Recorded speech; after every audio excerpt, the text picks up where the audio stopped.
This is a 2016 Chevrolet Silverado 3500 heavy duty. This is going to be the dump bed. Inside you'll find your power windows, power locks, your 3-seated cloth seats.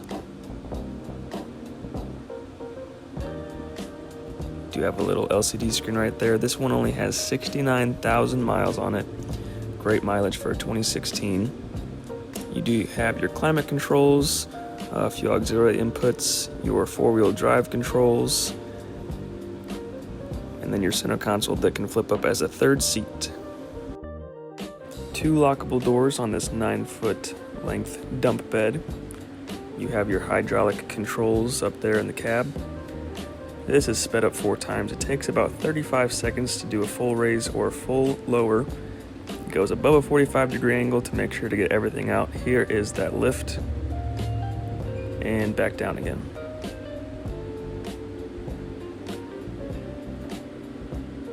Great for landscaping, construction, farm use, whatever you need it for. Come check this one out at Next Level Auto in Hillsboro.